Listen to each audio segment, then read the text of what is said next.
Everyone, on behalf of Dr. Agarwal Eye Hospital, I welcome you all to the press briefing.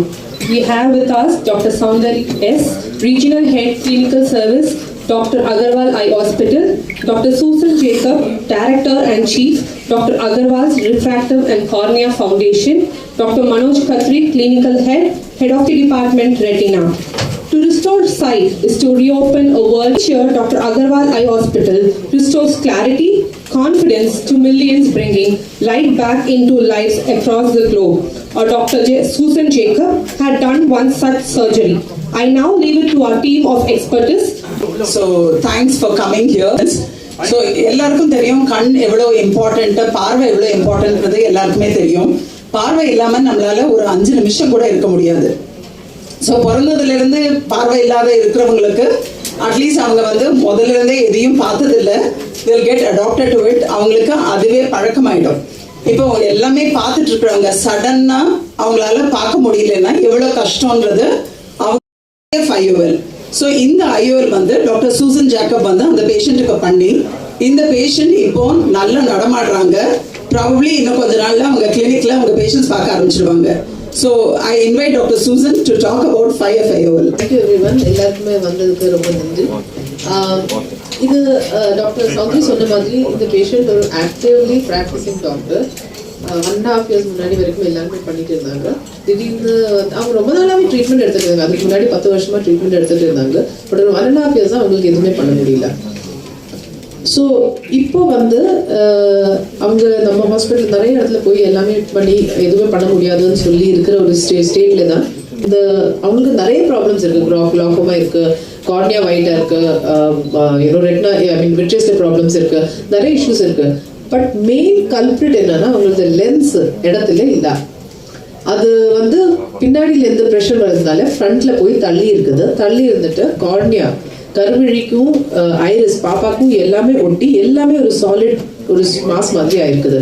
So நம்ம பார்த்தா குயிக்காக ஒரு பார்வையில் அது தெரியாது. பட் ஒரு டீட்டெயில் அனாலிசிஸ் பண்ணும்போது அவங்களோட மெயின் ப்ராப்ளம் லென்ஸ்னாலே தான் வருது. ஸோ நம்ம சும்மா அந்த லென்ஸ் அப்படியே விட்டுட்டு கருவிழி மட்டும் மாற்றி கிளாக்கமா மட்டும் சிகிச்சைட்டா அந்த பேஷண்ட் திருப்பியும் இதே ப்ராப்ளம் வச்சு வந்திருக்கும். ஸோ இந்த ப்ராப்ளம் நிறைய இடத்துல போய் சால்வ் பண்ணாத எதனாலன்னா இந்த லென்ஸ் இது வரைக்கும் யாருமே அட்டென்ட் பண்ணல. ஸோ லென்ஸ் நம்ம என்ன பண்ணோம்னா புதுசு வேர்ல்ட்ல ஃபர்ஸ்ட் டைம் இந்தியா இன்னோவேட் பண்ணது டாக்டர் அகர்வால் ஐ ஹாஸ்பிட்டலில் 5F intraocular lens. 5F intraocular லென்ஸ்னா இது இந்த மாதிரி பேஷண்ட்ஸ்ல ரொம்ப ஹெல்ப்ஃபுல்லாக இருக்கு. அதில் லென்ஸ் வைக்கிறதுக்கு இடம் இல்லாத பேஷண்ட்ஸ்க்கு, இல்லை நிறைய ஆல்ரெடி சர்ஜரி பண்ணி நிறைய ப்ராப்ளம்ஸ் இருக்கிற பேஷண்ட்ஸ்க்கு, இல்லை இடம் இல்லாத பேஷண்ட்ஸ்க்கு, இவங்களுக்கு எல்லாம் ரொம்ப ஸ்டெபிலிட்டியோட வைக்கலாம்.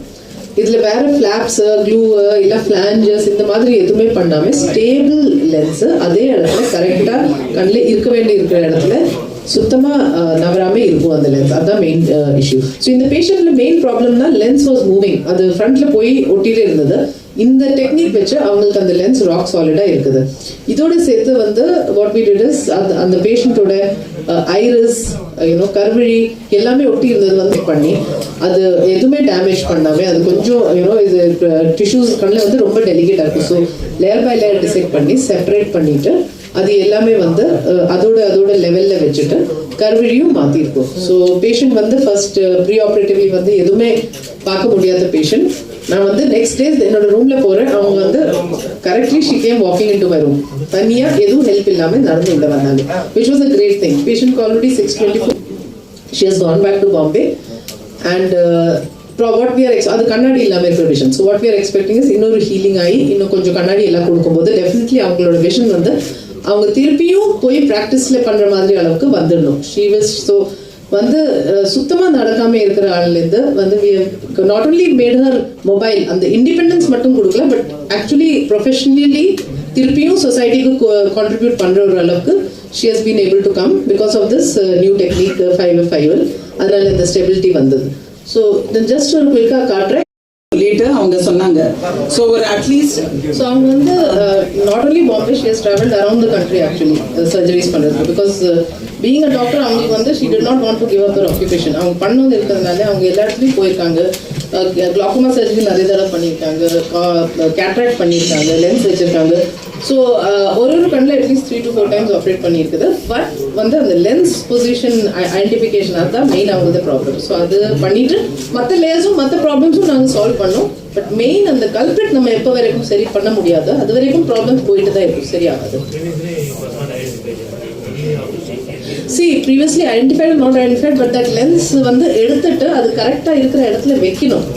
You understand? That is not an easy surgery. It's very technically demanding. So அது வந்து இந்த 5F IOL-னால நம்மளுக்கு அது பண்ண முடியுது.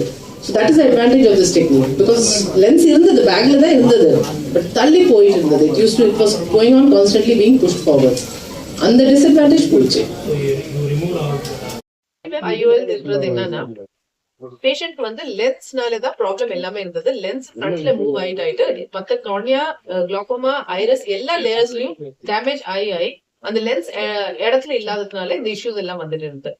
இந்த லென்ஸ் நாங்க மாத்திட்டு புது 5F டெக்னிக் வச்சு லென்ஸ் போட்டோம். இது வச்சு என்ன அட்வான்டேஜ்னா, லென்ஸ் வந்து கம்ப்ளீட்லி ராக் ஸ்டேபிளா இருக்கும், எங்குமே ஆடாது. முன்னாடி வந்து லென்ஸ் ஃப்ரண்ட்ல தள்ளி தான் ப்ராப்ளம்ஸ் எல்லாம் வந்தது. இப்போ இருக்கிற லென்ஸ் அதே இடத்துல இருக்கும். மைக்ரோ இன்சிஷன்ஸ், மைக்ரோ இன்சிஷன்ஸ் வச்சு ரொம்ப சின்ன ஒரு நீடில் அளவுக்கு இருக்கிற இன்சிஷன் வச்சுதான் இந்த லென்ஸ் நம்ம ஸ்டெபிலைஸ் பண்றோம். அதனால போஸ்ட் ஆபரேட்டிவ் காம்ப்ளிகேஷன் வர்றதுக்கு வாய்ப்பு ரொம்ப கம்மி இப்ப இருக்கிற டெக்னிக்ஸோட. மத்த இப்ப இருக்கிற டெக்னிக்ஸ் லீக் வரலாம், இன்ஃபெக்ஷன்ஸ் வரலாம், அந்த ஹாப்டிக்ஸ் வெளியில் வரலாம். இது எல்லாமே நலிஃபை ஆச்சு, இந்த ப்ராப்ளம்ஸ் எதுவுமே வராது. அஃபோர்டபிலிட்டி வந்து இப்போ இதுல அட்வான்டேஜ் மெயின் என்னன்னா, இப்போ வந்து நம்ம சிஎம் காப்பீட்டு திட்டத்துல கூட இது நமக்கு பண்ணலாம். ஸோ அஃபோர்டபிள் இல்லாத பேஷண்ட்ஸ்க்கும் டெஃபினெட்லி இந்த டெக்னாலஜி அவைலபிளா இருக்கும்.